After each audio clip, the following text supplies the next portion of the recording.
എല്ലാവർക്കും നമസ്കാരം. എൻ്റെ പേര് ഷാജൻ എന്നാണ്. ഞാൻ TRC മെമ്പറാണ്.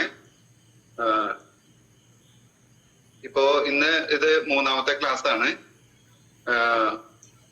വളരെ ഒരു നമ്മുടെ വീട്ടിൽ നമ്മുടെ സമയം വളരെ നല്ല രീതിയിൽ പ്രയോജനപ്പെടുത്തുന്ന, വീട്ടില് നല്ലൊരു അന്തരീക്ഷം ഉണ്ടാക്കിയെടുക്കാൻ നമ്മളുടെ മനസ്സിനും ഒക്കെ സന്തോഷം കിട്ടുന്ന, നമ്മളുടെ ആവശ്യത്തിന് ഏറ്റവും നല്ല പോഷകാഹാരം ലക്ഷ്യമാക്കിയുള്ള ഈ പ്രവർത്തനം നമ്മുടെ ധർമ്മരത്നം മാഷിന്റെ സ്മരണാർത്ഥവും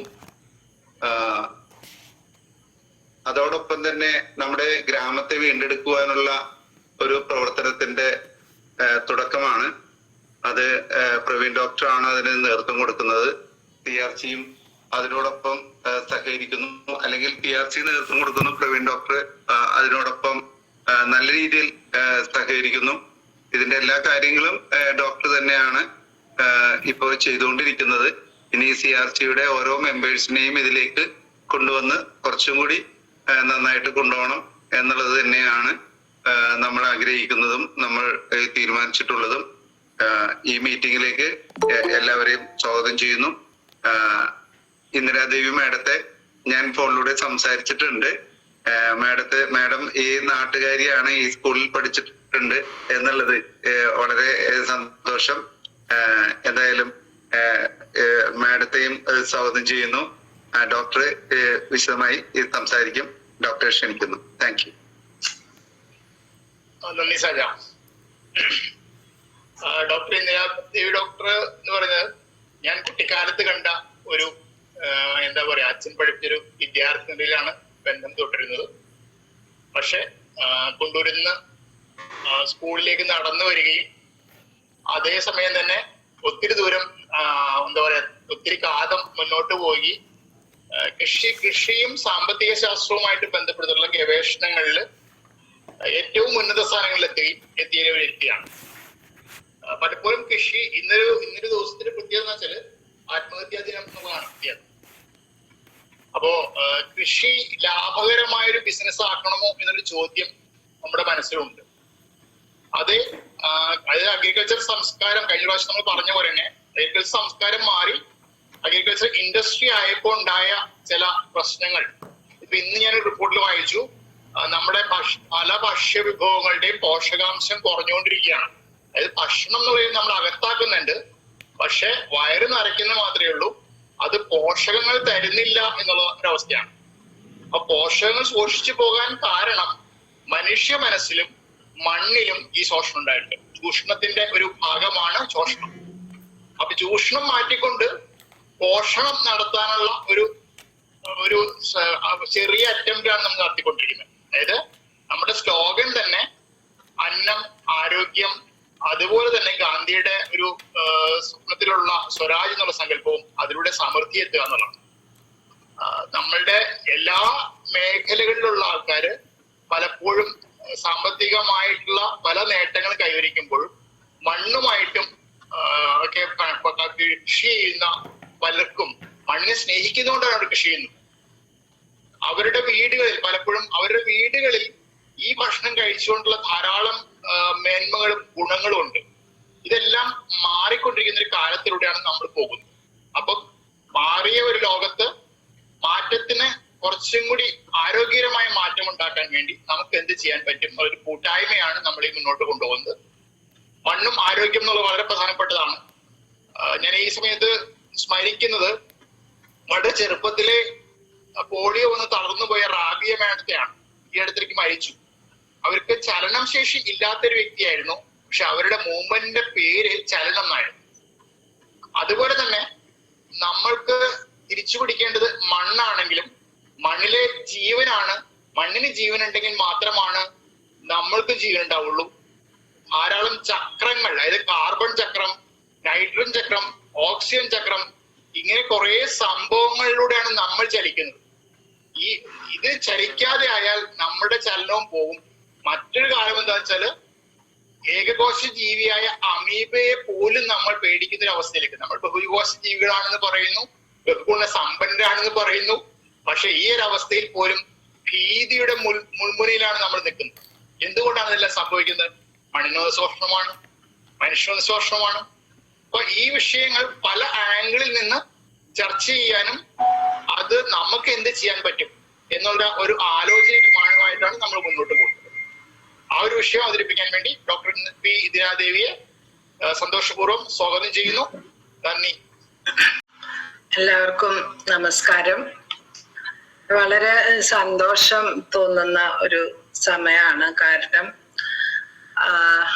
എൻ്റെ അധ്യാപകനായിരുന്ന, എന്നെ ഞാനാക്കിയ അനേകം അധ്യാപകരിൽ വളരെ പ്രധാനപ്പെട്ട ഒരു സ്ഥാനം വഹിക്കുന്ന ധർമ്മൻ സാറിന്റെ സ്മരണാർത്ഥം സംഘടിപ്പിക്കുന്ന ഈ ഒരു പ്രഭാഷണ പരമ്പരയിൽ ഒരാളാവാൻ സാധിച്ചതിൽ വളരെ സന്തോഷമുണ്ട്. ഒന്ന്. രണ്ട്, എത്രയോ വർഷങ്ങൾക്ക് മുമ്പ് എത്രയോ കാലം നടന്ന് പഠിച്ച ഒരു സാധാരണ സ്കൂളില്, അന്നത്തെ വളരെ ഏറ്റവും പ്രശസ്തമായ ഒരു സ്കൂളായിരുന്നു കേട്ടോ, എളന്തിക്കര ഹൈസ്കൂള്. അവിടെ പഠിച്ച് ഇപ്പോഴും ഞാൻ പറയാറുണ്ട്, പക്ഷെ അവിടുത്തെ പ്രഗത്ഭരായ അധ്യാപകര്, അവിടെ ക്ലാസ് മുറികൾ വലിയ ഗമയുള്ള ക്ലാസ് മുറികളോ വരുന്ന കുട്ടികളും അധ്യാപകരും വലിയ ഗമയോടെ വരുന്നവരും ഒന്നും അല്ലെങ്കിലും അത്രയേറെ പ്രഗത്ഭരായ അധ്യാപകരുണ്ടായിരുന്നു എന്നുള്ളതാണ് ഞങ്ങളുടെ തലമുറയിൽ പെട്ട എല്ലാവർക്കും ലഭിച്ച വലിയൊരു ഭാഗ്യം. അപ്പൊ ആ എല്ലാ ഗുരുക്കന്മാരെയും സ്മരിച്ചുകൊണ്ടാണ് ഞാൻ ഇവിടെ ഇരിക്കുന്നത്. ഈ കൂട്ടായ്മയ്ക്ക് വലിയ നേട്ടങ്ങൾ ഉണ്ടാക്കാൻ സാധിക്കും. കാരണം ഒരു ഗ്രാമത്തിന്റെ ശാരീരികവും മാനസികവുമായ ആരോഗ്യം മെച്ചപ്പെടുത്തുക എന്നുള്ളതാണ് നിങ്ങൾ ചെയ്യുന്ന വലിയ ഒരു ധർമ്മം. കൃഷിയിലൂടെ മാത്രമേ അത് സാധിക്കുകയുള്ളൂ. ഞാൻ ഇന്ന് സംസാരിക്കാൻ ഉദ്ദേശിക്കുന്നത് ഒരുപക്ഷെ എൻ്റെ പ്രധാനപ്പെട്ട സ്പെഷ്യലൈസേഷനുമായിട്ട് നേരിട്ട് ബന്ധമുള്ള കാര്യമല്ല. അതായത് സാമ്പത്തിക ശാസ്ത്രം ഞാൻ ഇന്ന് സംസാരിക്കുന്നില്ല. കാരണം മനുഷ്യന്റെ ആരോഗ്യം, മാനസികവും ശാരീരികവുമായിട്ടുള്ള ആരോഗ്യമാണ് ഏറ്റവും വലിയ സമ്പത്ത്. അത് കഴിഞ്ഞിട്ടാണ് ബാക്കി എന്ത് വരുന്നുള്ളൂ. അപ്പൊ അതുകൊണ്ട് തന്നെ ഈ മാറിയ കാലഘട്ടത്തില് അതിനൊരു തുടക്കം ഡോക്ടർ പ്രവീൺ പറഞ്ഞു കഴിഞ്ഞു. ആ മാറിയ കാലഘട്ടത്തില് എങ്ങനെയാണ് നാം മുന്നോട്ട് പോവേണ്ടത്, ഒരു ആരോഗ്യമുള്ള ഒരു സമൂഹം എങ്ങനെ ഉണ്ടാക്കാം, അതിൽ കാർഷിക രംഗത്തിന് എന്ത് തരം ഒരു മാറ്റമാണ് നമുക്ക് കൊണ്ടുവരാൻ സാധിക്കുക, അതാണ് ഇന്ന് നമ്മുടെ ചർച്ചാ വിഷയം. ഞാനൊരു ചെറിയ പ്രസന്റേഷൻ ഷെയർ ചെയ്യുന്നുണ്ട്. അപ്പൊ ചിത്രങ്ങൾ കാണുമ്പോൾ കുറച്ചും കൂടി, അക്ഷരങ്ങൾ കാണുമ്പോൾ കുറച്ചുകൂടി ഓർമ്മയിൽ നിൽക്കും എന്നുള്ളത് കൊണ്ടാണ് ഞാൻ പ്രസന്റേഷൻ തയ്യാറാക്കിയത്. അപ്പൊ അത് ഞാൻ ഷെയർ ചെയ്യാണ്. അത് കാണാൻ പറ്റുന്നുണ്ടോ സ്ക്രീൻ?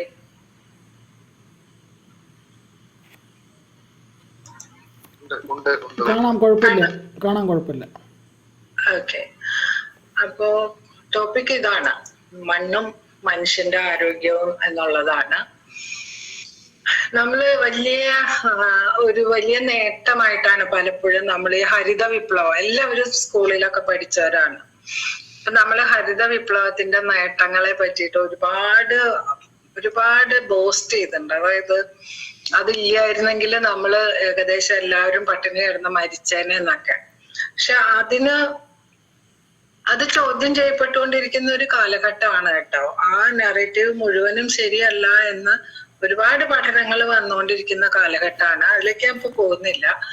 അപ്പം ഹരിത വിപ്ലവത്തിന്റെ, പക്ഷെ അതിൽ താല്പര്യമുള്ളവർ അതൊന്ന് വായിച്ച് മനസ്സിലാക്കേണ്ടതാണ് കേട്ടോ. അതായത് ഈ ഹരിത വിപ്ലവ സാങ്കേതിക വിദ്യക്ക് മുമ്പും ഇന്ത്യയിൽ ഉണ്ടായിരുന്ന പട്ടിണിയൊന്നും ഭക്ഷണം ഉൽപ്പാദിപ്പിക്കാതിരുന്നത് കൊണ്ടും അല്ല, അത് അതിന്റെ വിതരണത്തിലും ബ്രിട്ടീഷുകാരുടെ പോളിസികളിലും വന്ന അപാകങ്ങൾ കൊണ്ടാണ് എന്നുള്ള വലിയൊരു ആർഗ്യുമെന്റ് വന്നു കഴിഞ്ഞിട്ടുണ്ട്. അതിന് ഉപോത്ബലകമായിട്ട് ഒരുപാട് പഠനങ്ങൾ വരുന്നുണ്ട്. ഞാൻ അതിലേക്ക് ഇപ്പൊ പോകുന്നില്ല. പക്ഷെ നമ്മൾ ഇപ്പോഴും അഹങ്കരിക്കുന്നത് ഹരിത വിപ്ലവത്തിന്റെ ഫലമായിട്ട് നമ്മൾ ഒരുപാട് ഫുഡ് ഗ്രെയിൻ, അതായത് ഭക്ഷ്യധാന്യങ്ങളുടെ ഉൽപാദനം വർദ്ധിച്ചു, മറ്റ് വിളകളുടെ ഹോർട്ടിക്കൾച്ചറൽ ഫ്രൂട്ട്സ് ആൻഡ് വെജിറ്റബിൾസ് ഉൽപാദനം വർദ്ധിച്ചു. അങ്ങനെ നമ്മൾ വലിയ നേട്ടങ്ങൾ, ഇന്ത്യ ഇപ്പൊ ലോകത്തിലെ തന്നെ മികച്ച ഒരു ഭക്ഷ്യോൽപാദന രാഷ്ട്രമാണ്. അപ്പൊ ഹരിത വിപ്ലവത്തിന്റെ പ്രധാനപ്പെട്ട കാര്യം, അടിസ്ഥാന കാര്യം എന്ന് പറയുന്നത് അത്യുൽപാദന ശേഷിയുള്ള വിത്തുകള് കണ്ടുപിടിച്ചു എന്നുള്ളതാണ്. അത്യുൽപാദന ശേഷിയുള്ള വിത്തുകൾക്കൊരു കാര്യമുണ്ട്, അവർക്ക് അതിന് ആ അത്യുൽപാദനം നൽകണമെങ്കിൽ നമ്മള് ന്യൂട്രിയൻസ്, അതിന് വേണ്ട പോഷകങ്ങൾ വേറെ കൊടുക്കണം. അങ്ങനെയാണ് ഈ രാസവളങ്ങള് അതോടൊപ്പം പ്രചരിപ്പിച്ചു, അല്ലെങ്കിൽ അതൊന്നും ഉൽപാദനം കിട്ടില്ല. അപ്പൊ രാസവളങ്ങള് അത്യാവശ്യമാണ്. അത്യുൽപാദന ശേഷിയുള്ളത് ഉപയോഗിക്കുകയാണെങ്കിൽ, നിങ്ങൾ കൃഷി ചെയ്യുകയാണെങ്കിൽ രാസവളം ഇട്ടേ മതിയാവൂ. രാസവളങ്ങൾ പ്രയോഗിക്കണമെങ്കിൽ തീർച്ചയായിട്ടും മണ്ണില് നനവ് വേണം. അപ്പൊ മണ്ണില് നനവ് വേണമെന്നുണ്ടെങ്കിൽ മഴയില്ലാത്ത പ്രദേശങ്ങളിലും മഴയില്ലാത്ത കാലങ്ങളിലും ജലസേചനം മസ്റ്റാണ്. അപ്പൊ അങ്ങനെ ഒരുപാട് അണക്കെട്ടുകളും ഒക്കെ അന്നത്തെ കാലത്ത് ഉണ്ടാക്കി. ഈ കൂടുതൽ രാസവസ്തുക്കൾ ഉപയോഗിച്ചുകൊണ്ട്, രാസവളങ്ങൾ ഉപയോഗിച്ചുകൊണ്ട് കൃഷി ചെയ്യുമ്പോൾ ഈ അത്യുൽപാദന ശേഷിയുള്ള ഹൈബ്രിഡുകൾ അടക്കമുള്ള ഹൈ യീൽഡിങ് വെറൈറ്റീസിനൊക്കെ ഒരു സ്വഭാവമുണ്ട്, അത് വളരെ പെട്ടെന്ന് രോഗങ്ങൾക്കും കീടങ്ങൾക്കും അടിമപ്പെടും. ആയിട്ട് നമ്മള് കീടനാശിനികളും ആവശ്യമായിട്ട് വന്നു. അപ്പൊ ഈ 4 കാര്യങ്ങൾ തമ്മില് നല്ല ചർച്ചയിൽ പോകുമ്പോൾ മാത്രമേ നമ്മൾ ഉദ്ദേശിച്ച രീതിയിലുള്ള ഒരു ഉത്പാദനം സാധ്യമാവുമായിരുന്നുള്ളൂ. അതുകൊണ്ടാണ് അന്നത്തെ കാലത്ത് ഇതെല്ലാം കൂടി ഉള്ള ഒരു പാക്കേജ് ആണ് ശരിക്കും ഈ ഗ്രീൻ റെവല്യൂഷൻ ടെക്നോളജി എന്ന് പറയുന്നത്. ഈ 4 എണ്ണം കൂടി ഒന്നിച്ചു വരുമ്പോഴേ ഫലം ഉണ്ടാവുമായിരുന്നുള്ളൂ. അപ്പൊ ഇത് 4 ഒന്നിച്ച് വന്ന് നമുക്കറിയാം, സബ്സിഡി, രാസവളങ്ങൾക്ക് സബ്സിഡി, ഒരുപാട് ഇറിഗേഷൻ പ്രോജക്റ്റുകൾ സ്റ്റാർട്ട് ചെയ്തു. പെസ്റ്റിസൈഡുകൾ, ഒരുപാട് കെമിക്കൽ പെസ്റ്റിസൈഡുകളൊക്കെ മാർക്കറ്റിൽ ഉണ്ടായിരുന്നു. അന്ന് കാലത്ത് അതിന് സബ്സിഡിയും കൊടുത്തിരുന്നു. പക്ഷെ ഇപ്പോഴ് നമ്മള് കുറെ പഠനങ്ങൾ വരികയാണ്. അതില് ഇപ്പൊ ഏറ്റവും അടുത്ത് വന്നൊരു പഠനം ഡോക്ടർ പ്രവീൺ സൂചിപ്പിച്ചു. അത് ഇന്ത്യയിലെ തന്നെ കാർഷിക ഗവേഷണത്തില് മുൻപന്തിയിൽ നിൽക്കുന്ന സ്ഥാപനമാണ് Indian council of agriculture research. ന്യൂഡൽഹിയാണ് അതിന്റെ ഹെഡ് ക്വാർട്ടേഴ്സ്. എല്ലാ സംസ്ഥാനങ്ങളിലും അതിന് ഗവേഷണ കേന്ദ്രങ്ങളുണ്ട്. അപ്പോ ഏറ്റവും പുതിയ റിപ്പോർട്ട് പറഞ്ഞിരിക്കുന്നത്, ഡോക്ടർ പ്രവീൺ പറഞ്ഞ പോലെ, നമ്മൾ അളവിലൊക്കെ വലിയ കേമന്മാരായി, പക്ഷെ ഭക്ഷണത്തിന്റെ ഗുണത്തില് വലിയ പോരായ്മകൾ സംഭവിച്ചിട്ടുണ്ട്. അപ്പോ ചോറുണ്ട്, വയറൊക്കെ നിറയും, വിശപ്പ് മാറും, പക്ഷെ നമുക്ക് നിശബ്ദമായിട്ടുള്ള ഒരു പട്ടിണി സംഭവിക്കുന്നുണ്ട്. ഭക്ഷണം കഴിക്കുന്നത് വയറ് നിറയാൻ മാത്രമല്ലല്ലോ, നമുക്ക് ആവശ്യമായിട്ടുള്ള പോഷകങ്ങൾ കിട്ടണം. അപ്പോ അത് ഇല്ല, അത് വളരെ കുറഞ്ഞു വരികയാണ്. നമ്മൾ കൃഷി ചെയ്തുകൊണ്ടിരുന്ന പല ഹൈ യീൽഡിങ് വെറൈറ്റീസിലും അയൺ, അതായത് ഇരുമ്പിന്റെ അംശം, സിങ്ക്, കാൽസ്യം, കോപ്പർ, ഞാൻ ചിലത് മാത്രമേ പറയണമെന്നുള്ളൂ, അതിന്റെയൊക്കെ അളവ് കുറഞ്ഞുകൊണ്ടിരിക്കുകയാണ്. എന്ന് മാത്രമല്ല, അതായത് ഭക്ഷണത്തില് നമ്മള് ഞാൻ നല്ല ഭക്ഷണമൊക്കെ കഴിച്ചു എന്ന് മേനി പറഞ്ഞിട്ട് വലിയ സമാധാനമായിട്ട് ഇരിക്കുമ്പോഴാണ് നമ്മൾ മനസ്സിലാക്കേണ്ടത് ഭക്ഷണം കഴിച്ചു എന്നുള്ളത് ശരിയാ, പക്ഷെ പോഷക മൂല്യങ്ങൾ അതിൽ നിന്ന് ആവശ്യത്തിന് കിട്ടുന്നില്ല. ഒന്ന് മാത്രമല്ല, ഇതില് ചില ടോക്സിക് എലമെന്റ്സ് കൂടുതലായിട്ട് കാണുന്നുണ്ട് എന്നുള്ളതാണ്. അതായത് നമുക്ക് ദോഷം വരുത്തുന്ന കാര്യങ്ങളും നമ്മുടെ ഭക്ഷണത്തിലുണ്ട്. ആർസനിക്, അലുമിനിയം, ബേരിയം, സ്ട്രോൺഷ്യം തുടങ്ങിയ ചില മൂലകങ്ങളുടെ അളവ് ഇതിൽ കൂടുതലാണ്. അത് നമ്മുടെ ആരോഗ്യത്തിന് ഹാനികരമായിട്ടുള്ളതാണ്. അപ്പൊ വേണ്ടത്ര പോഷകമില്ല എന്ന് മാത്രമല്ല, ദോഷകരമായിട്ടുള്ള ചില എലിമെന്റ്സും, പ്രധാനമായിട്ട് ഇവർ പഠിച്ചിരിക്കുന്നത് നെല്ല്, അരി, ഗോതമ്പ് എന്ന് 2 പ്രധാനപ്പെട്ട ധാന്യങ്ങളെ കേന്ദ്രീകരിച്ചുകൊണ്ടാണ് ഈ പഠനം നടന്നിട്ടുള്ളത്. അപ്പൊ എന്താണ് ഇങ്ങനെ സംഭവിക്കുന്നതെന്ന് ചോദിച്ചാൽ, ഇപ്പൊ കൃത്യമായിട്ട് ഒറ്റ വാക്കിൽ ഉത്തരം തരാവുന്ന രീതിയിലേക്ക് ഗവേഷണം തീർന്നിട്ടില്ല. അത് ഒന്നിലധികം കാരണങ്ങൾ പറയുന്നുണ്ട്. ഒന്ന്, ഈ അത്യുൽപാദന ശേഷിയുള്ള വിത്തിനങ്ങൾ ഉപയോഗിക്കുമ്പോൾ കൂടുതൽ ഉൽപാദനം നടക്കുന്നുണ്ട്. ഞാൻ നേരത്തെ പറഞ്ഞ പോലെ അളവിൽ കൂടുന്നുണ്ട്. പക്ഷെ പെർ യൂണിറ്റ്, അതില് ഒരു യൂണിറ്റിൽ അടങ്ങിയിരിക്കുന്ന ഇത്തരം മൂലകങ്ങള്, നമ്മളുടെ പോഷക മൂലകങ്ങളുടെ അളവ് പ്രൊപ്പോർഷനേറ്റ് ആയിട്ട് കുറവായിരിക്കും. ഒന്ന്, കാലാവസ്ഥ വ്യതിയാനം ഇനി അതിന്റെ കാരണമാവുന്നുണ്ടോ, മണ്ണിന്റെ പൊതുഘടനയിൽ വന്ന വ്യത്യാസം കാരണമാണോ, ഒരുപാട് കാരണങ്ങള് ചർച്ച ചെയ്യപ്പെടുന്നുണ്ട്. കൂടുതൽ നമുക്ക് മനസ്സിലാക്കാൻ സാധിക്കുമായിരിക്കും. അപ്പോ വലിയ സന്തോഷത്തില് നമ്മൾ അളവ് കൂട്ടി എന്ന് പറയുമ്പോഴും, അല്ലെങ്കിൽ എല്ലാവർക്കും ഭക്ഷണം കിട്ടാവുന്ന സാഹചര്യം ഉണ്ടാക്കി എന്ന് പറയുമ്പോഴും, കഴിക്കുന്ന ഭക്ഷണത്തിന് എന്തുമാത്രം ഗുണം ഉണ്ട്, നമ്മൾക്ക് നമ്മുടെ ആരോഗ്യത്തിനെ എത്രമാത്രം അത് സംരക്ഷിക്കുന്നുണ്ട് എന്നുള്ള കാര്യത്തിൽ വലിയ ആശങ്ക. ഇത് നിങ്ങൾ ഇടയ്ക്കൊക്കെ പത്രത്തിൽ കാണുമായിരിക്കും.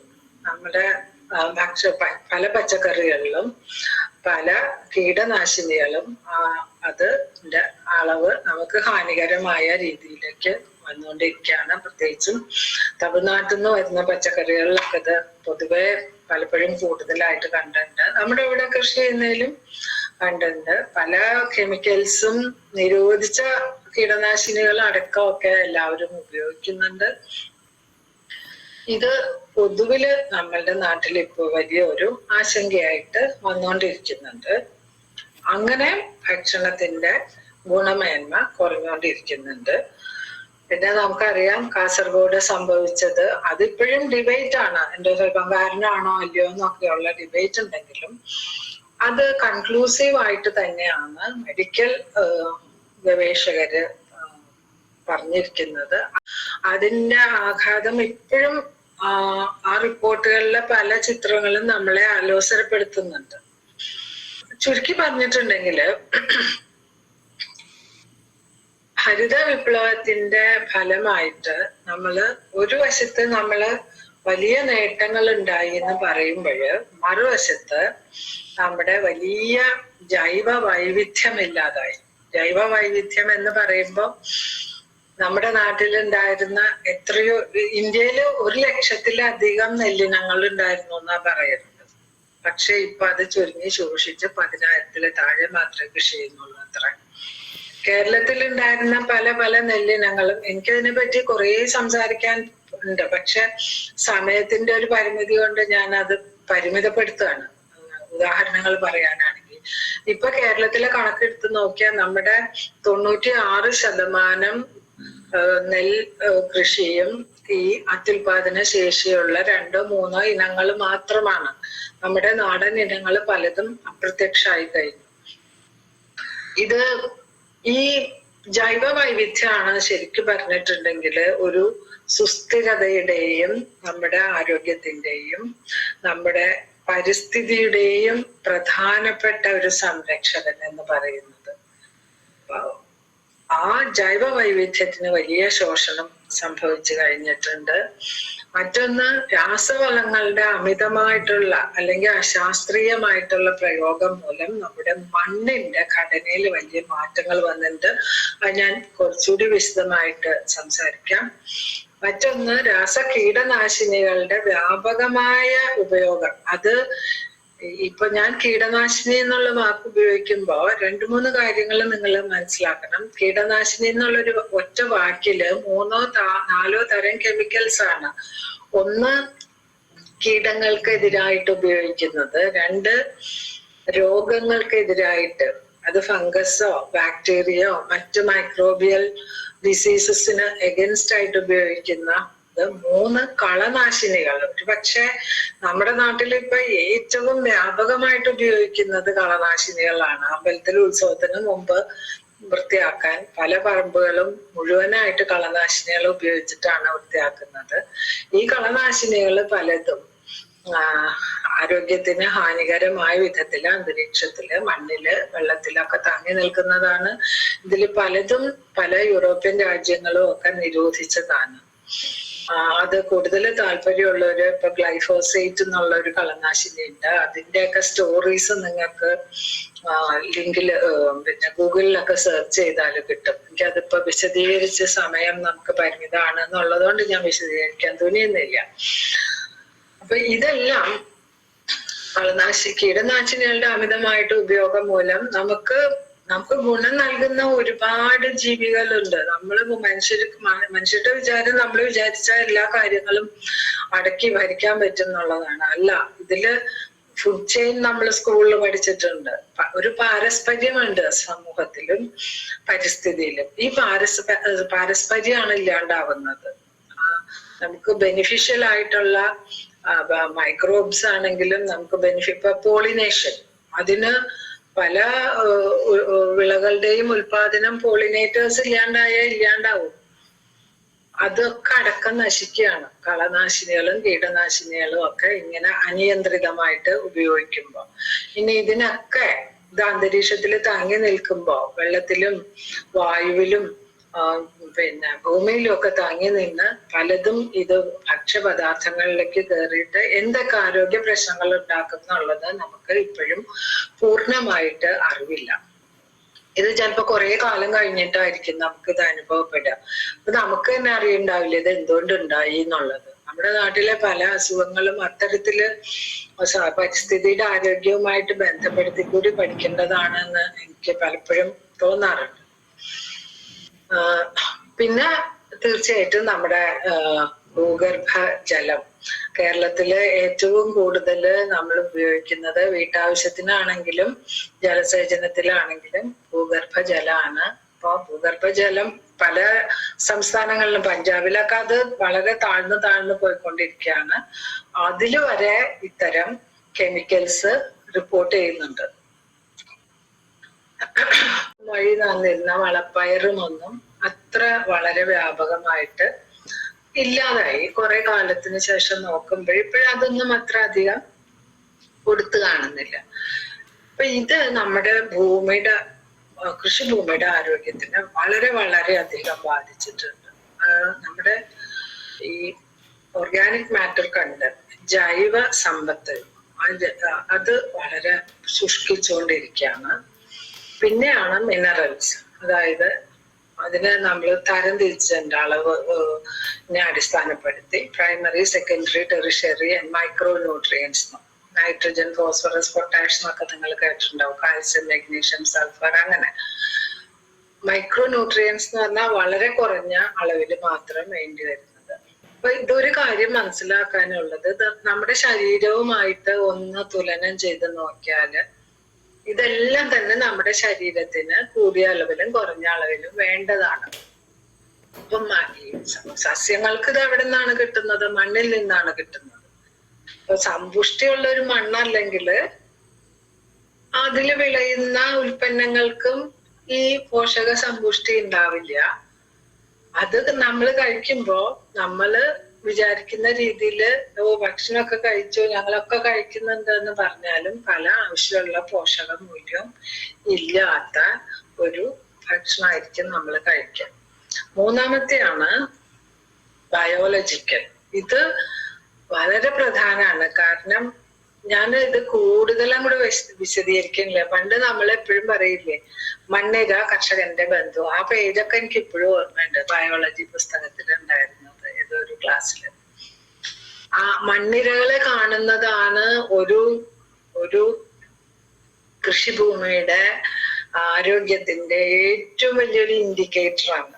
ധാരാളം മണ്ണിരകൾ ഉണ്ടായിരിക്കുക എന്നുള്ളത്. പക്ഷെ ഇപ്പൊ നിങ്ങള് ഒന്ന് ഏതൊക്കെ കൃഷിഭൂമിയിൽ നടന്നു നോക്കിയാലും എത്രമാത്രം മണ്ണിരകളെ കാണുന്നുണ്ട് പൊതുവില്? ആ ഒരൊറ്റ ചോദ്യം ചോദിച്ചാൽ മതി. മണ്ണിരകൾ വലിയ അതിന്റെ സാന്നിധ്യം ആ ഭൂമിയുടെ ഫലഭൂയിഷ്ഠയുടെ വലിയ ഒരു ഇൻഡിക്കേറ്ററാണ്. അപ്പൊ മണ്ണിരകളെ നമുക്ക് കാണാൻ പറ്റും. പക്ഷെ നമുക്ക് കാണാൻ സാധിക്കാത്ത ഒരുപാട് സൂക്ഷ്മ ജീവികൾ, മൈക്രോബ്സ്. ഇപ്പൊ നമ്മുടെ വയറൊന്ന് ആലോചിച്ചാൽ മതി. നമ്മുടെ വയറ്റില് ഈ കഴിക്കുന്ന ഭക്ഷണം നമ്മളുടെ ശരീരത്തിന്റെ അവയവങ്ങൾക്ക് കിട്ടണമെങ്കിൽ അത് വലിച്ചെടുക്കണം. അപ്പൊ ആ വലിച്ചെടുക്കാൻ സഹായിക്കുന്ന ആ രൂപത്തിലേക്ക് ഭക്ഷണം മാറ്റാനായിട്ട് വയറിന്റെ ഉള്ളില് ഒരുപാട് ബെനിഫിഷ്യൽ മൈക്രോബ്സ് ഉണ്ട്. ഏതാണ്ട് അതുപോലെ തന്നെയാണ് മണ്ണില് ഒരുപാട് ബെനിഫിഷ്യൽ മൈക്രോബിയൽ ആക്ടിവിറ്റി നടക്കുന്നുണ്ട്. അപ്പോഴാണ് ഈ നമ്മള് മണ്ണിലുള്ള ഒരുപാട് മൂലകങ്ങള് സസ്യങ്ങൾക്ക് വലിച്ചെടുക്കാൻ പറ്റുന്ന രീതിയിലേക്ക് മാറ്റുന്നത്. അപ്പൊ വലിയ മണ്ണിരകൾ മുതല് നമുക്ക് നേരെ നോക്കിയാൽ കാണാൻ പറ്റാത്ത ഒട്ടനവധി മൈക്രോബ്സും ഒക്കെ മണ്ണിലുണ്ട്. അതായത് മണ്ണ് എന്ന് പറയുന്നത് ജീവനുള്ള ഒരു വസ്തുവാണ്. ആ ജീവനുള്ള വസ്തുവിന്റെ ജീവൻ നിലനിർത്തിയാൽ മാത്രമേ അതില് സസ്യങ്ങൾ നന്നായിട്ട് വളരുകയുള്ളൂ. സസ്യങ്ങൾക്ക് ഗുണപരമായിട്ടുള്ള ഒരു മാനം, നമ്മളുടെ ഭക്ഷണം ഗുണമുള്ള ഭക്ഷണമായി മാറുകയുള്ളൂ. അപ്പോ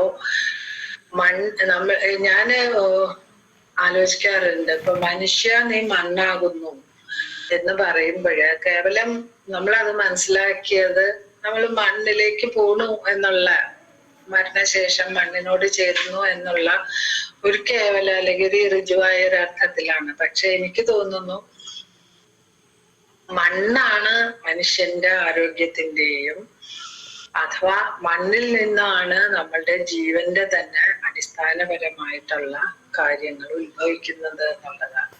ആരോഗ്യമുള്ളൊരു മണ്ണാണ് ആരോഗ്യമുള്ളൊരു മനുഷ്യന്റെ അടിസ്ഥാനം എന്നുള്ളത് നമ്മൾ മനസ്സിലാക്കണം. അത് മനസ്സിലാക്കിക്കൊണ്ട് ഇപ്പൊ ഞങ്ങള് കോൾ നിലങ്ങളിൽ ഒരു പഠനം നടത്തിയതാണ്. നമ്മുടെ അവിടുത്തെ pH, അതായത് ഞാൻ നേരത്തെ പറഞ്ഞ പുളിരസം, ഈ പുളിരസം എങ്ങനെയല്ല നമ്മൾ ആവശ്യമുള്ള ലെവലിലേക്ക് കൊണ്ടുവരിക. പണ്ട് കക്കയൊക്കെ നീറ്റി കുമ്മായൊക്കെ ഇടുന്നത് ഞങ്ങൾ ഇങ്ങനെ നടന്നു പോകുമ്പോ പലപ്പോഴും കണ്ടിട്ടുണ്ട്. ഇപ്പൊ ആ ഒരു പ്രാക്ടീസ് പല സ്ഥലങ്ങളിലും ഇല്ല. കുമ്മായം ഇടുന്നതോ അല്ലെങ്കിൽ അപ്പൊ നമ്മൾ പറഞ്ഞാൽ പല കർഷകരും പറയും അത് കിട്ടാനില്ല, അല്ലെങ്കിൽ അത് ഭയങ്കര വില കൂടുതലാണ്, അല്ലെങ്കിൽ കിട്ടുന്നതിന് അത്ര വലിയ ഗുണമില്ല. ഞങ്ങളെ കൊണ്ടുവരുന്നൊക്കെ നടന്നു വരുമ്പോ ഈ കക്ക നീട്ടുന്ന സ്ഥലങ്ങളൊക്കെ 1-2 പോയിന്റുകൾ എനിക്ക് ഓർമ്മയുണ്ട്. അപ്പോ പലപ്പോഴും ആവശ്യത്തിന് കുമ്മായം ഇടാത്ത ഒരു സാഹചര്യമുണ്ട്. അതേപോലെ തന്നെ ഞാൻ നേരത്തെ സൂചിപ്പിച്ച പോലെ ജൈവ വളങ്ങള് ഇടുന്ന സ്വഭാവം ഇല്ല പലപ്പോഴും.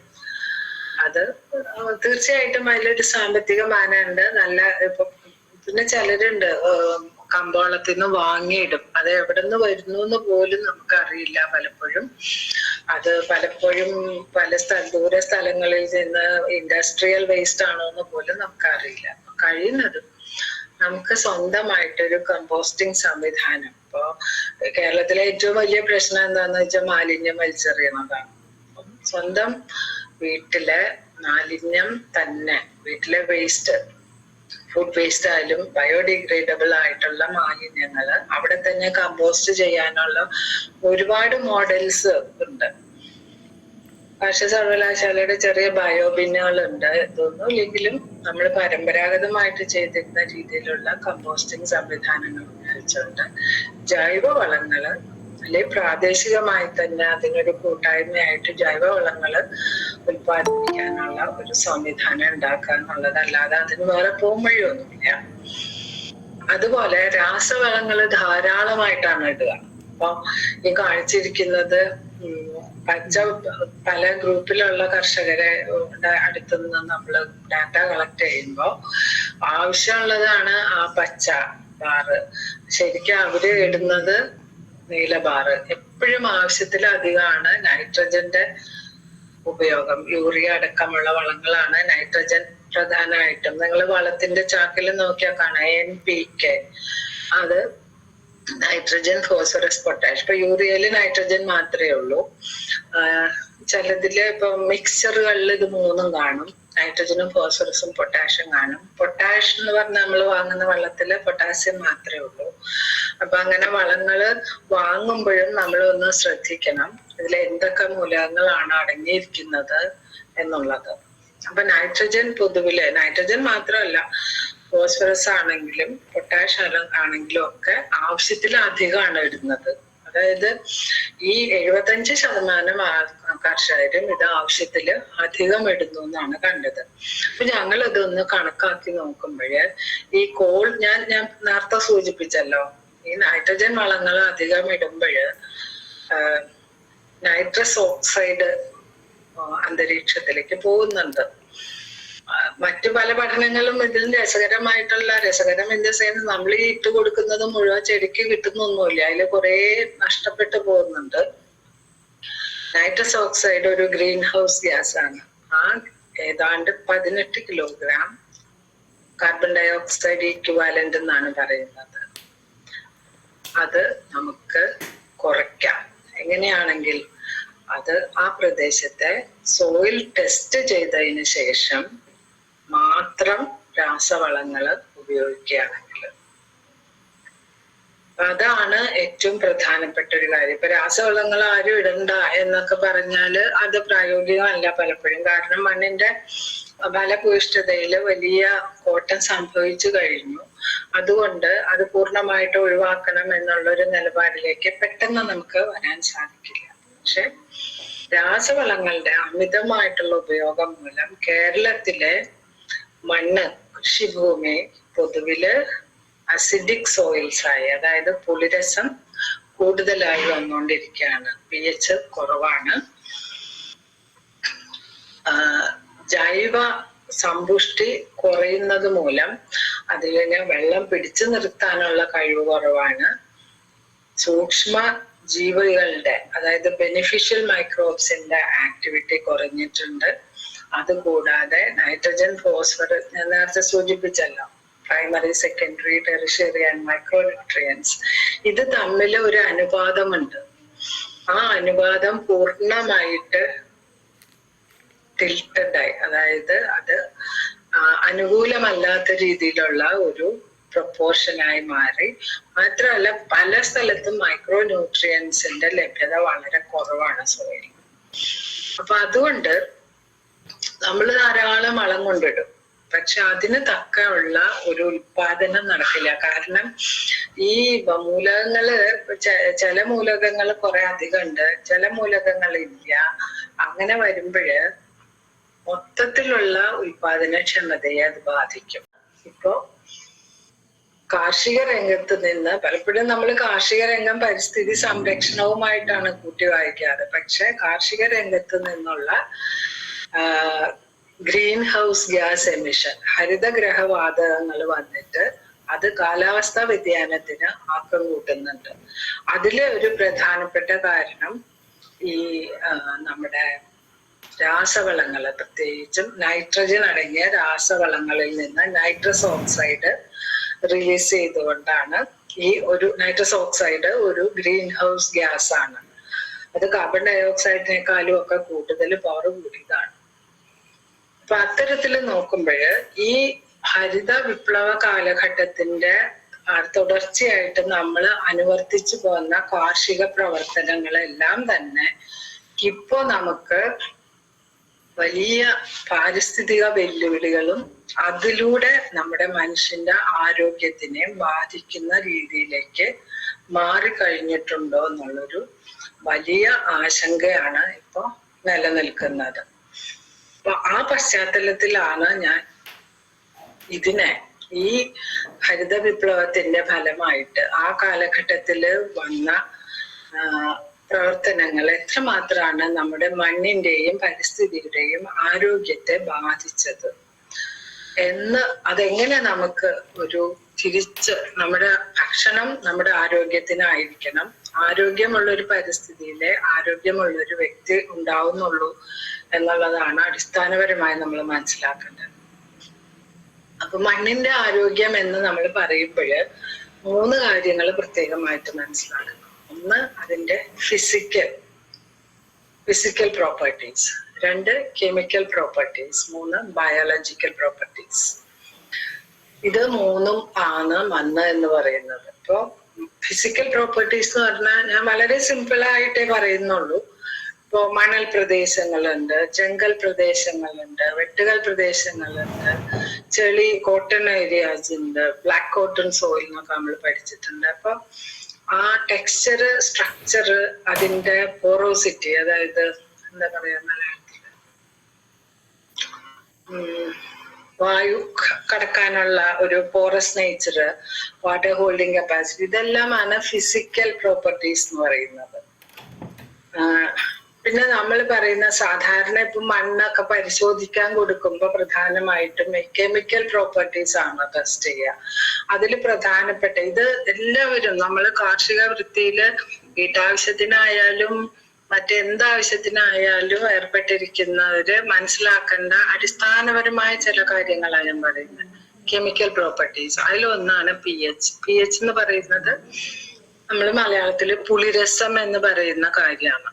അപ്പൊ pH താഴത്തേക്ക് വരുംതോറും, അതായത് ഒരു എന്താ പറയാ 2, 3, 1, 2, 3, 4, 5 ഒക്കെ വരെ നമ്മൾ പുളിരസം കൂടുതലുള്ള മണ്ണെന്ന് പറയും. ചെടികൾക്ക് ഏറ്റവും അനുയോജ്യമായിട്ടുള്ള pH എന്ന് പറയുന്നത് ഒരു 6-നും 7-നും ഒക്കെ ഇടയ്ക്കാണ്. ന്യൂട്രൽ pH ആണ്. ഇപ്പൊ നമ്മുടെ കേരളത്തില് ടെസ്റ്റ് ചെയ്ത് നോക്കിയാൽ മിക്കവാറും കൃഷിഭൂമിയിലെ pH വളരെ കുറവാണ്, അതായത് പുളിരസം കൂടുതലാണ്. പിന്നെ ഉപ്പുരസം, സലിനിറ്റി, അത് തീരപ്രദേശത്ത് പൊതുവെ കാണപ്പെടുന്നതാണ്.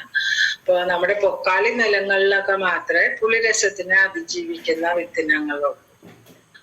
പിന്നെ വളരെ പ്രധാനപ്പെട്ട സോയിൽ ഹെൽത്തിന്റെ വലിയ ഒരു ഇൻഡിക്കേറ്റർ ആണ് ഓർഗാനിക് മാറ്റർ, ജൈവ സമ്പത്ത്.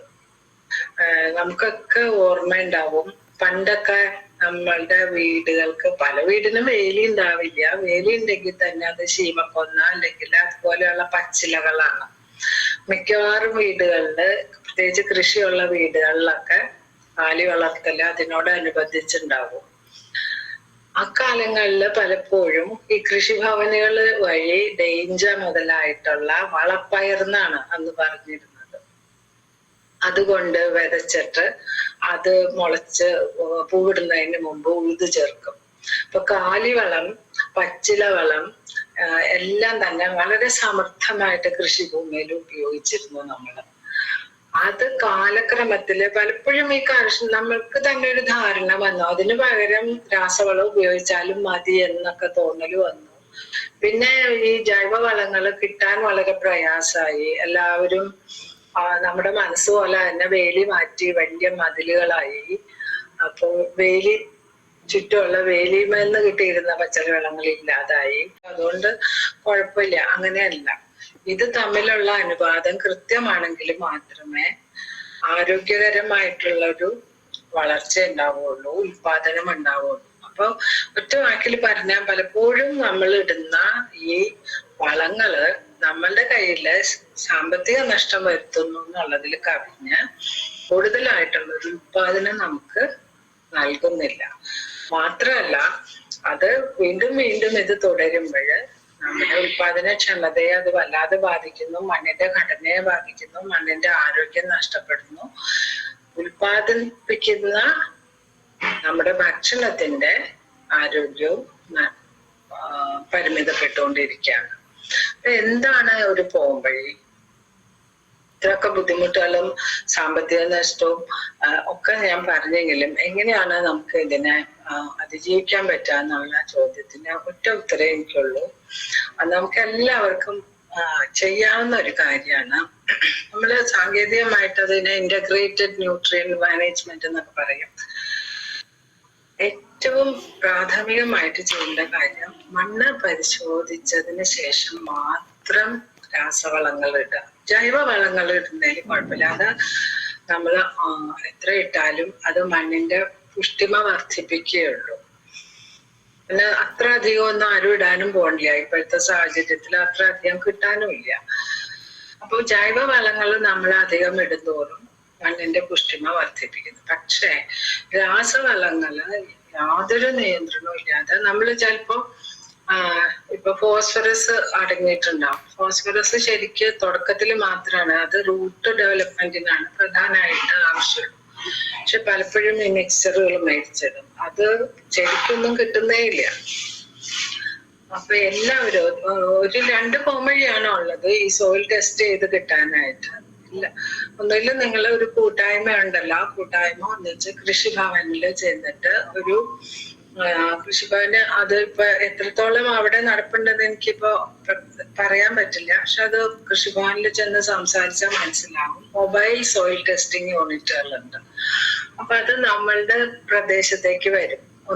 ഒരുപാട് കർഷകരുടെ പിന്നെ മണ്ണ് പരിശോധിച്ച് റിസൾട്ട് നിങ്ങളുടെ മൊബൈലിലേക്ക് അയച്ചു തരും അവര്.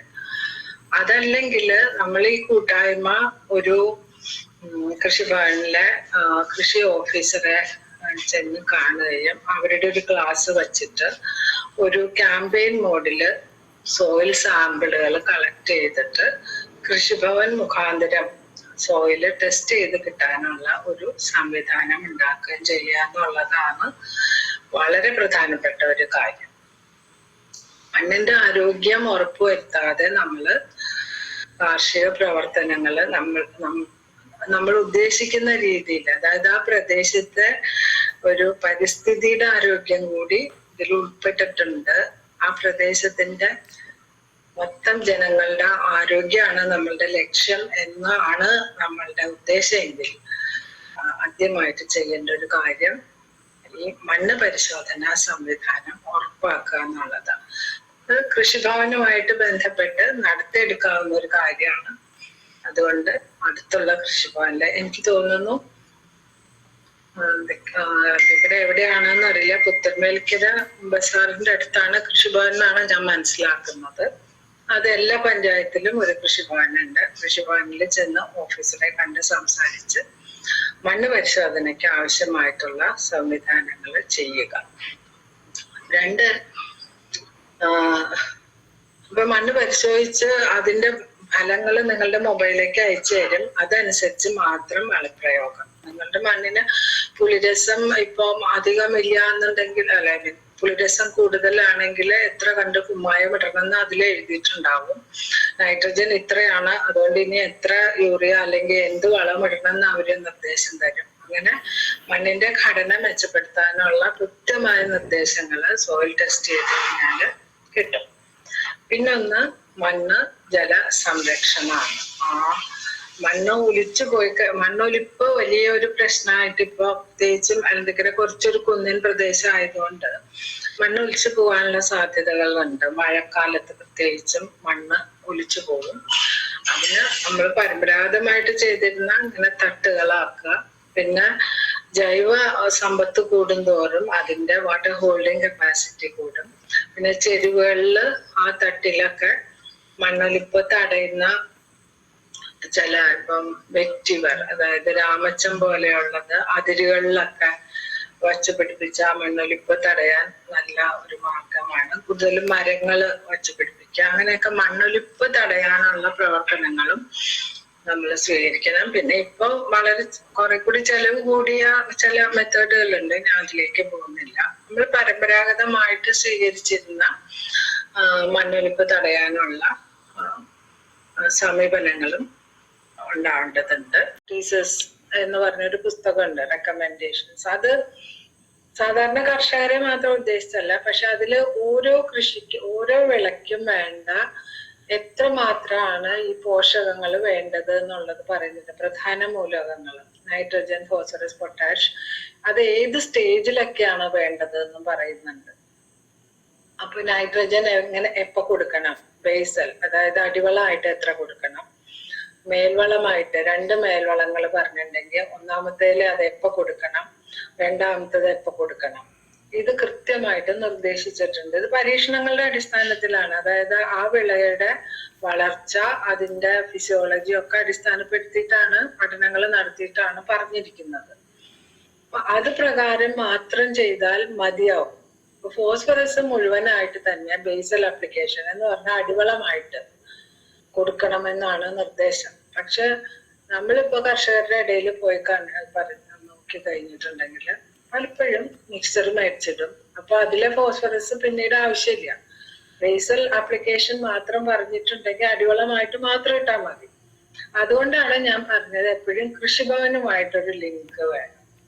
അപ്പൊ ഈ സോയിൽ ടെസ്റ്റ് നടത്തി കഴിഞ്ഞാൽ അതിൽ കൃത്യമായിട്ട് പറയും നിങ്ങൾ ഏതൊക്കെ കൃഷി ചെയ്യുന്നു, ആ കൃഷിക്ക് എന്തൊക്കെയാണത്, ഏത് സമയത്താണ് ഈ വളം ഇടേണ്ടത്, ഏത് വളം ഇടണം എന്ന് കൃത്യമായിട്ട് പറഞ്ഞിട്ടുണ്ടാവും.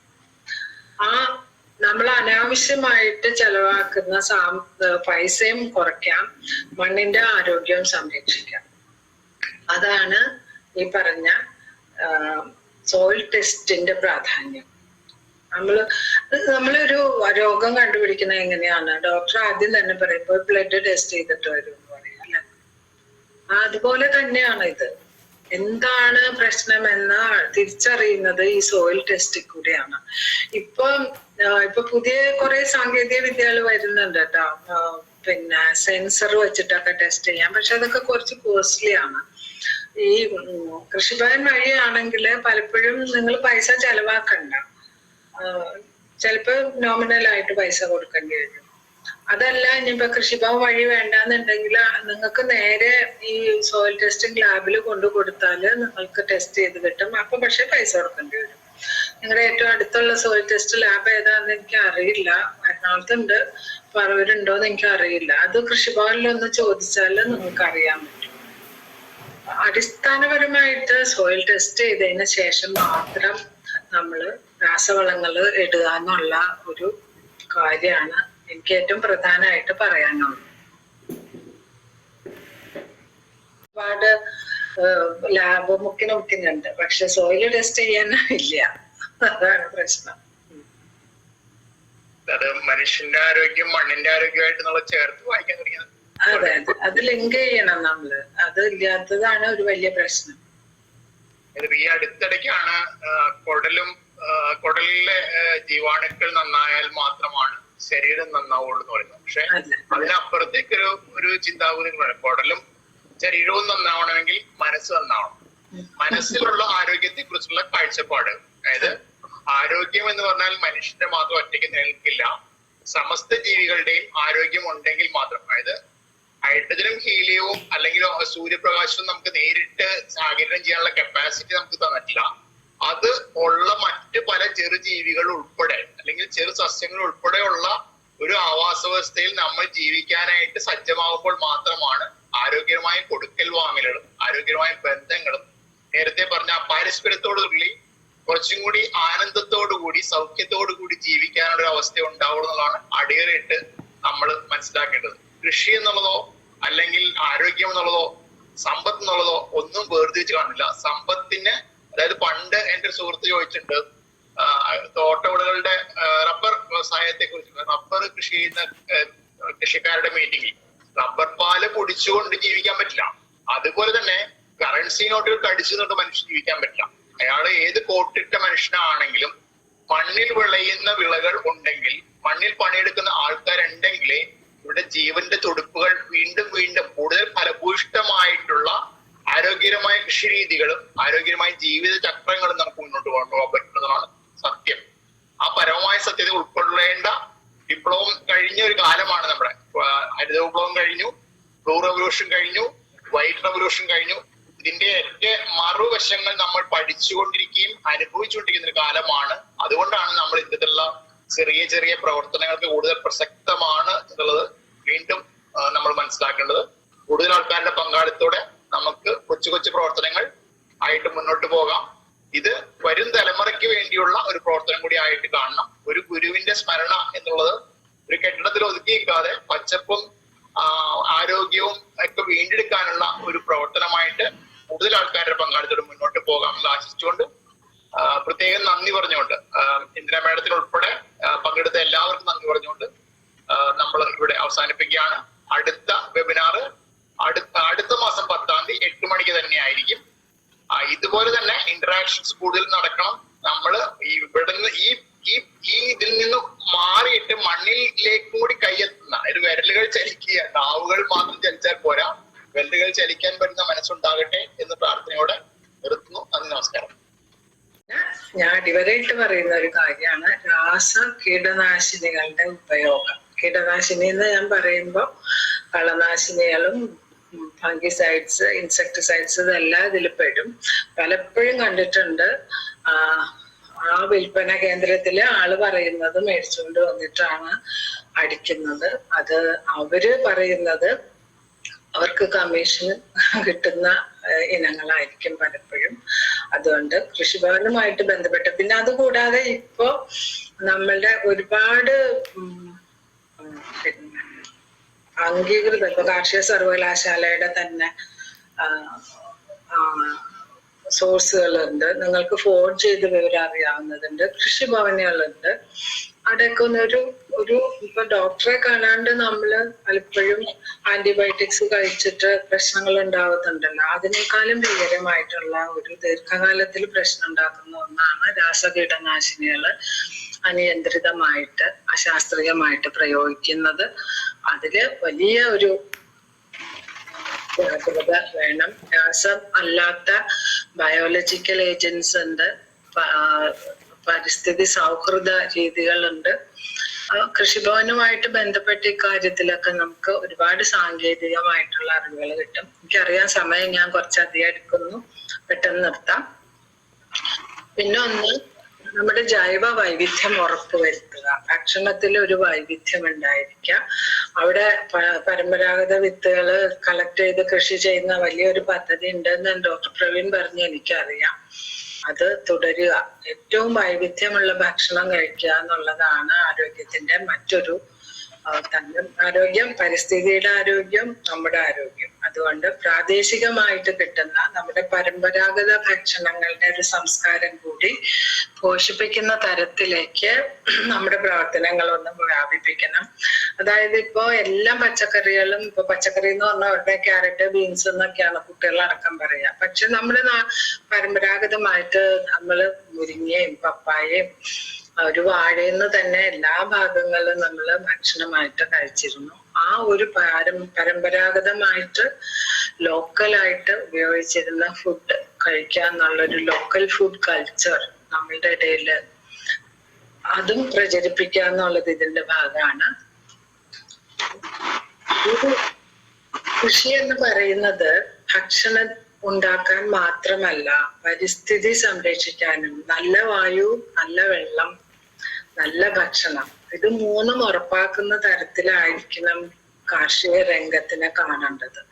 കൃഷി കേവലം ഭക്ഷ്യോൽപാദനത്തിന് മാത്രമല്ല എന്നുള്ളത് നമ്മുടെ പൂർവികർക്ക് അറിവുണ്ടായിരുന്നു, നമുക്ക് അത്ര അറിവില്ല. നമ്മളൊക്കെ വളരെ പഠിച്ചവരാണെന്നാണ് നമ്മുടെ വിചാരം. ഇത് പക്ഷെ കാർഷിക രംഗത്തിനെ കുറിച്ചും കൂടി വലിയ ഒരു ക്യാൻവാസിൽ കാണും. കൃഷി ഭക്ഷണം കഴിച്ച് വിശപ്പടക്കാൻ മാത്രമല്ല, നല്ല ഭക്ഷണം കഴിക്കുകയും നല്ല വായു ശ്വസിക്കുകയും നല്ല വെള്ളം കുടിക്കുകയും അങ്ങനെ നമ്മുടെ ആരോഗ്യം മെച്ചപ്പെടുത്തുകയും ചെയ്യുന്ന വലിയൊരു ദൗത്യമാണ് കാർഷിക രംഗത്തിനുള്ളത്. അത് മനസ്സിലാക്കിക്കൊണ്ടാണ് ഇപ്പൊ national mission on natural farming യാതൊരു രാസവസ്തുക്കളും ഉപയോഗിക്കാതെ കൃഷി ചെയ്യുന്നതാണ്. ഓർഗാനിക് ഫാമിംഗ് ഉണ്ട്, ക്ലൈമറ്റ് സ്മാർട്ട് അഗ്രികൾച്ചർ, അങ്ങനെ പല പേരുകളിൽ ഈ ആശയം പ്രചരിപ്പിച്ചുകൊണ്ടിരിക്കുന്നുണ്ട്. നമ്മുടെ പ്രകൃതി എന്നുള്ളൊരു സമ്പത്തിനെ സംരക്ഷിക്കുക എന്നുള്ളതാണ് ഈ സുസ്ഥിര വികസനം എന്നൊക്കെ പറയുന്നതിന്റെ അടിസ്ഥാനം. നമ്മൾ പക്ഷെ എപ്പോഴും വലിയ കാര്യമായിട്ട് പിന്നെ വികസനം എന്ന് പറഞ്ഞാല് വലിയ പാലങ്ങളും കെട്ടിടങ്ങളും ഒക്കെയാണ് വികസനമായിട്ട് കണ്ടിരിക്കുന്നത്, മാളുകള് ഒക്കെയാണ്. പക്ഷെ വികസനം എന്നുള്ളത് ആരോഗ്യമാണ്, നല്ല ജീവിത സാഹചര്യമാണ്. ആരോഗ്യമുള്ള വ്യക്തിയിൽ ആരോഗ്യമുള്ള മനസ്സുണ്ടാവും, ആരോഗ്യമുള്ള സമൂഹം ഉണ്ടാവുന്നത് അങ്ങനെയാണ്. പക്ഷെ അതോടൊപ്പം നമ്മള് മനസ്സിലാക്കേണ്ടത് നമ്മളുടെ ഭക്ഷണ സംസ്കാരം മാത്രമല്ല, നമ്മളുടെ ഉപഭോഗ സംസ്കാരത്തില് പ്രകൃതിയിൽ നിന്ന് നമുക്ക് ആവശ്യമുള്ളത് മാത്രമേ എടുക്കാവൂ. അതൊരു ചൂഷണ വ്യവസ്ഥിതിയിലേക്ക് പോയതിന്റെ ഭാഗമായിട്ടാണ് നമ്മൾ ഇന്ന് അനുഭവിക്കുന്ന ഒരുപാട് പ്രശ്നങ്ങൾ. ആ പശ്ചാത്തലത്തിൽ നോക്കുമ്പോൾ നമ്മള് പ്രകൃതി എന്നുള്ളൊരു മൂലധനമാണെന്ന് തിരിച്ചറിയുക, ഗാന്ധിജിയെ വീണ്ടും വീണ്ടും വീണ്ടും ഓർക്കുക. ഗാന്ധിജി ആയിരിക്കണം ജീവിതം കൊണ്ട് നമുക്ക് കാണിച്ചു തന്നതാണ് എന്താണ് നമ്മുടെ ഉപഭോഗ സംസ്കാരവും സമൂഹത്തോടുള്ള കാഴ്ചപ്പാടും എല്ലാം തന്നെ കാർഷിക രംഗത്ത് ഗാന്ധിയൻ പ്രിൻസിപ്പിളായിട്ട് ഉപയോഗിച്ചാല് ഒരുപക്ഷെ നമ്മുടെ ഒരുപാട് പ്രശ്നങ്ങൾക്ക് പരിഹാരമാവും. അതുകൊണ്ട് വീണ്ടും വീണ്ടും ഗാന്ധിജിയെ ഓർമ്മിച്ചുകൊണ്ട് ഉൽപാദനത്തിലും ഉപഭോഗത്തിലും ഒരു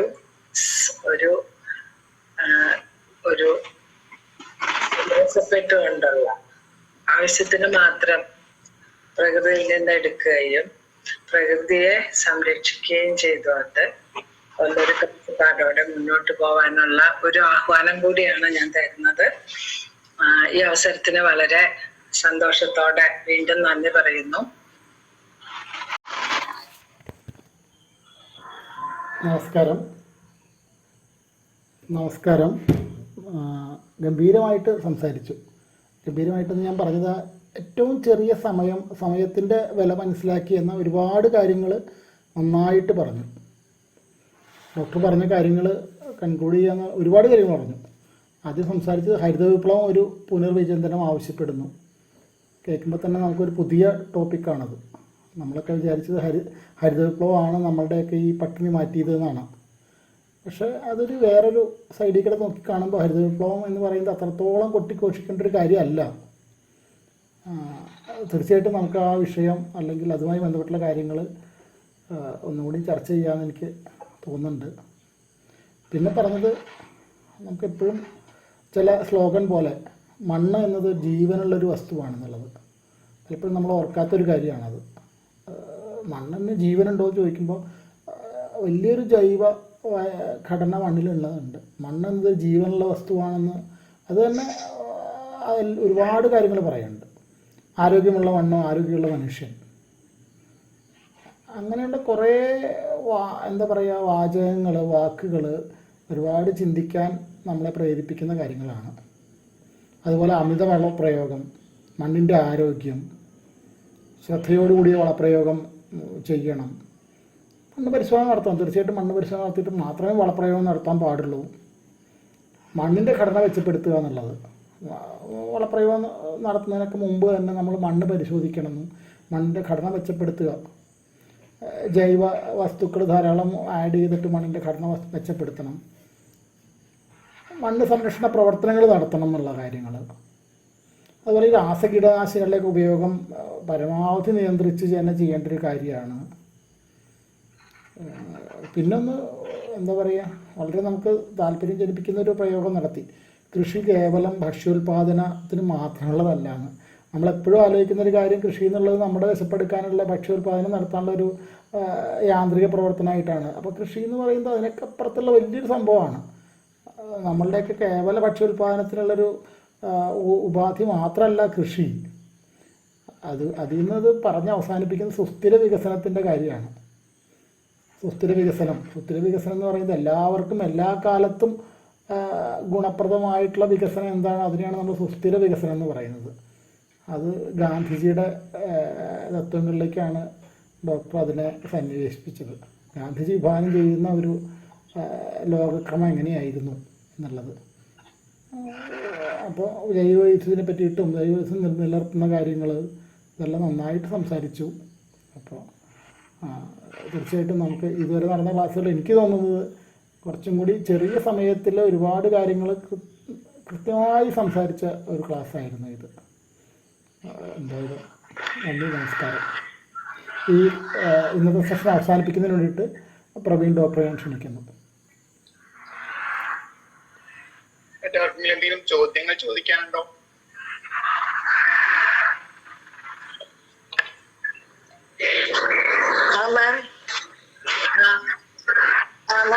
നമ്മളിപ്പോ രാസ കീടനാശിനികളും വളപ്രയോഗങ്ങളൊക്കെ നിയന്ത്രിക്കണതിനെ കുറിച്ച് പറഞ്ഞു, നിയന്ത്രിക്കേണ്ട ആവശ്യകതയെ കുറിച്ച് പറഞ്ഞു. നമുക്കത് ഒഴിവാക്കണതിനെ കുറിച്ച് ഇനി സംസാരിക്കേണ്ട സമയം ആയില്ലേ? തീർച്ചയായും. എന്ന് പറഞ്ഞൊരു പുസ്തകമുണ്ട്, റെക്കമെൻഡേഷൻസ്. അത് സാധാരണ കർഷകരെ മാത്രം ഉദ്ദേശിച്ചല്ല, പക്ഷെ അതില് ഓരോ കൃഷിക്ക് ഓരോ വിളയ്ക്കും വേണ്ട എത്രമാത്രമാണ് ഈ പോഷകങ്ങൾ വേണ്ടത് എന്നുള്ളത് പറയുന്നുണ്ട്. പ്രധാന മൂലകങ്ങൾ നൈട്രജൻ, ഫോസ്ഫറസ്, പൊട്ടാഷ്, അത് ഏത് സ്റ്റേജിലൊക്കെയാണ് വേണ്ടത് എന്നും പറയുന്നുണ്ട്. അപ്പൊ നൈട്രജൻ എപ്പോ കൊടുക്കണം, ബേസൽ അതായത് അടിവളമായിട്ട് എത്ര കൊടുക്കണം, മേൽവളമായിട്ട് 2 മേൽവളങ്ങൾ പറഞ്ഞിട്ടുണ്ടെങ്കിൽ ഒന്നാമത്തേല് അത് എപ്പോ കൊടുക്കണം, രണ്ടാമത്തേത് എപ്പോ കൊടുക്കണം, ഇത് കൃത്യമായിട്ട് നിർദ്ദേശിച്ചിട്ടുണ്ട്. ഇത് പരീക്ഷണങ്ങളുടെ അടിസ്ഥാനത്തിലാണ്. അതായത് ആ വിളയുടെ വളർച്ച, അതിന്റെ ഫിസിയോളജി ഒക്കെ അടിസ്ഥാനപ്പെടുത്തിയിട്ടാണ് പഠനങ്ങൾ നടത്തിയിട്ടാണ് പറഞ്ഞിരിക്കുന്നത്. അപ്പൊ അത് പ്രകാരം മാത്രം ചെയ്താൽ മതിയാവും. ഫോസ്ഫറസ് മുഴുവനായിട്ട് തന്നെ ബേസൽ അപ്ലിക്കേഷൻ എന്ന് പറഞ്ഞാൽ അടിവളമായിട്ട് കൊടുക്കണമെന്നാണ് നിർദ്ദേശം. പക്ഷെ നമ്മളിപ്പോ കർഷകരുടെ ഇടയിൽ പോയി നോക്കി കഴിഞ്ഞിട്ടുണ്ടെങ്കിൽ പലപ്പോഴും മിക്സർ മേടിച്ചിടും. അപ്പൊ അതിലെ ഫോസ്ഫറസ് പിന്നീട് ആവശ്യമില്ല. ബേസൽ ആപ്ലിക്കേഷൻ മാത്രം പറഞ്ഞിട്ടുണ്ടെങ്കിൽ അടിവളമായിട്ട് മാത്രം ഇട്ടാൽ മതി. അതുകൊണ്ടാണ് ഞാൻ പറഞ്ഞത് എപ്പോഴും കൃഷിഭവനുമായിട്ടൊരു ലിങ്ക് വേണം. അപ്പൊ ഈ സോയിൽ ടെസ്റ്റ് നടത്തി കഴിഞ്ഞാൽ അതിൽ കൃത്യമായിട്ട് പറയും നിങ്ങൾ ഏതൊക്കെ കൃഷി ചെയ്യുന്നു, ആ കൃഷിക്ക് എന്തൊക്കെയാണത്, ഏത് സമയത്താണ് ഈ വളം ഇടേണ്ടത്, ഏത് വളം ഇടണം എന്ന് കൃത്യമായിട്ട് പറഞ്ഞിട്ടുണ്ടാവും. നമ്മൾ അനാവശ്യമായിട്ട് ചെലവാക്കുന്ന പൈസയും കുറയ്ക്കാം, മണ്ണിന്റെ ആരോഗ്യവും സംരക്ഷിക്കാം. അതാണ് ഈ പറഞ്ഞ സോയിൽ ടെസ്റ്റിന്റെ പ്രാധാന്യം. നമ്മളൊരു രോഗം കണ്ടുപിടിക്കുന്നത് എങ്ങനെയാണ്? ഡോക്ടർ ആദ്യം തന്നെ പറയും ഇപ്പോൾ ബ്ലഡ് ടെസ്റ്റ് ചെയ്തിട്ട് വരും എന്ന് പറയാം അല്ലെ. അതുപോലെ തന്നെയാണ് ഇത്. എന്താണ് പ്രശ്നമെന്ന് തിരിച്ചറിയുന്നത് ഈ സോയിൽ ടെസ്റ്റിൽ കൂടിയാണ്. ഇപ്പൊ പുതിയ കുറെ സാങ്കേതിക വിദ്യകൾ വരുന്നുണ്ട് കേട്ടോ. പിന്നെ സെൻസർ വെച്ചിട്ടൊക്കെ ടെസ്റ്റ് ചെയ്യാം. പക്ഷെ അതൊക്കെ കുറച്ച് കോസ്റ്റ്ലി ആണ്. ഈ കൃഷിഭവൻ വഴിയാണെങ്കിൽ പലപ്പോഴും നിങ്ങൾ പൈസ ചെലവാക്കണ്ട, ചിലപ്പോ നോമിനലായിട്ട് പൈസ കൊടുക്കേണ്ടി വരും. അതല്ല ഇനിയിപ്പോ കൃഷിഭവൻ വഴി വേണ്ടാന്നുണ്ടെങ്കിൽ നിങ്ങൾക്ക് നേരെ ഈ സോയിൽ ടെസ്റ്റിംഗ് ലാബിൽ കൊണ്ടു കൊടുത്താൽ നിങ്ങൾക്ക് ടെസ്റ്റ് ചെയ്ത് കിട്ടും. അപ്പൊ പക്ഷെ പൈസ കൊടുക്കേണ്ടി വരും. നിങ്ങളുടെ ഏറ്റവും അടുത്തുള്ള സോയിൽ ടെസ്റ്റ് ലാബ് ഏതാന്ന് എനിക്ക് അറിയില്ല. എറണാകുളത്തുണ്ട്, പറവൂരുണ്ടോന്ന് എനിക്ക് അറിയില്ല. അത് കൃഷിഭവനിലൊന്ന് ചോദിച്ചാൽ നിങ്ങൾക്ക് അറിയാൻ പറ്റും. അടിസ്ഥാനപരമായിട്ട് സോയിൽ ടെസ്റ്റ് ചെയ്തതിന് ശേഷം മാത്രം നമ്മൾ രാസവളങ്ങൾ ഇടുക എന്നുള്ള ഒരു കാര്യമാണ് എനിക്ക് ഏറ്റവും പ്രധാനമായിട്ട് പറയാനുള്ളത്. ഒരുപാട് ലാബ് മുക്കിനുണ്ട്, പക്ഷെ സോയിൽ ടെസ്റ്റ് ചെയ്യാനില്ല. അതാണ് പ്രശ്നം. അത് മനുഷ്യന്റെ ആരോഗ്യം മണ്ണിന്റെ ആരോഗ്യമായിട്ട് നമ്മൾ ചേർത്ത് വായിക്കാൻ തുടങ്ങിയത്. അതെ, അത് ലിങ്ക് ചെയ്യണം നമ്മള്. അത് ഇല്ലാത്തതാണ് ഒരു വലിയ പ്രശ്നം. ഈ അടുത്തിടയ്ക്കാണ് കുടലിലെ ജീവാണുക്കൾ നന്നായാൽ മാത്രമാണ് ശരീരം നന്നാവുള്ളൂ എന്ന് പറയുന്നത്. പക്ഷെ അതിനപ്പുറത്തേക്ക് ഒരു ചിന്താഗതി കുടലും ശരീരവും നന്നാവണമെങ്കിൽ മനസ്സ് നന്നാവണം. മനസ്സിലുള്ള ആരോഗ്യത്തെ കുറിച്ചുള്ള കാഴ്ചപ്പാട്, അതായത് ആരോഗ്യം എന്ന് പറഞ്ഞാൽ മനുഷ്യന്റെ മാത്രം ഒറ്റയ്ക്ക് നിലനിൽക്കില്ല, സമസ്ത ജീവികളുടെയും ആരോഗ്യം ഉണ്ടെങ്കിൽ മാത്രം. അതായത് ഹൈഡ്രജനും ഹീലിയവും അല്ലെങ്കിൽ സൂര്യപ്രകാശവും നമുക്ക് നേരിട്ട് ആഗിരണം ചെയ്യാനുള്ള കപ്പാസിറ്റി നമുക്ക് തന്നിട്ടില്ല.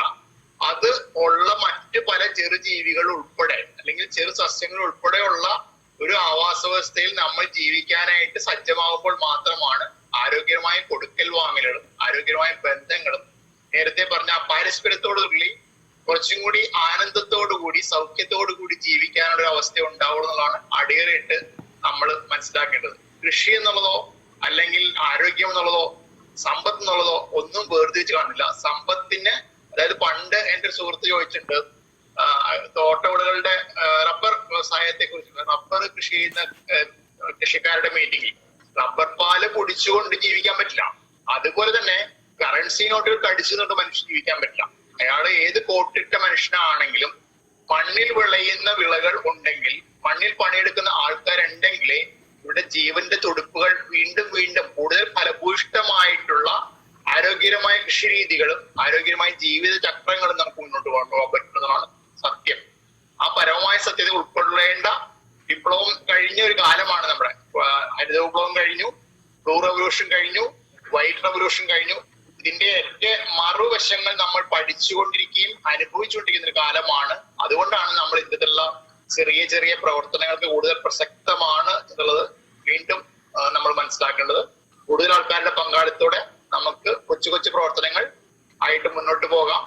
ഇത് വരും തലമുറയ്ക്ക് വേണ്ടിയുള്ള ഒരു പ്രവർത്തനം കൂടി ആയിട്ട് കാണണം. ഒരു ഗുരുവിന്റെ സ്മരണ എന്നുള്ളത് ഒരു കെട്ടിടത്തിൽ ഒതുക്കിയിരിക്കാതെ പച്ചപ്പും ആരോഗ്യവും ഒക്കെ വീണ്ടെടുക്കാനുള്ള ഒരു പ്രവർത്തനമായിട്ട് കൂടുതൽ ആൾക്കാരുടെ പങ്കാളിത്തത്തോടെ മുന്നോട്ട് പോകാമെന്ന് ആശിച്ചുകൊണ്ട് പ്രത്യേകം നന്ദി പറഞ്ഞുകൊണ്ട്, ഇന്ദിരാ മാഡത്തിന് ഉൾപ്പെടെ പങ്കെടുത്ത എല്ലാവർക്കും നന്ദി പറഞ്ഞുകൊണ്ട് നമ്മൾ ഇവിടെ അവസാനിപ്പിക്കുകയാണ്. അടുത്ത വെബിനാറ് അടുത്ത മാസം 10-ാം തീയതി 8 മണിക്ക് തന്നെ ആയിരിക്കും. ഇതുപോലെ തന്നെ ഇന്ററാക്ഷൻസ് കൂടുതൽ നടക്കണം. നമ്മൾ ഇവിടുന്ന് ഈ ഇതിൽ നിന്ന് മാറിയിട്ട് മണ്ണിലേക്ക് കൂടി കൈയെത്തുന്ന ഒരു വിരലുകൾ ചലിക്കുക, നാവുകൾ മാത്രം ചലിച്ചാൽ പോരാ, വിരലുകൾ ചലിക്കാൻ പറ്റുന്ന മനസ്സുണ്ടാകട്ടെ.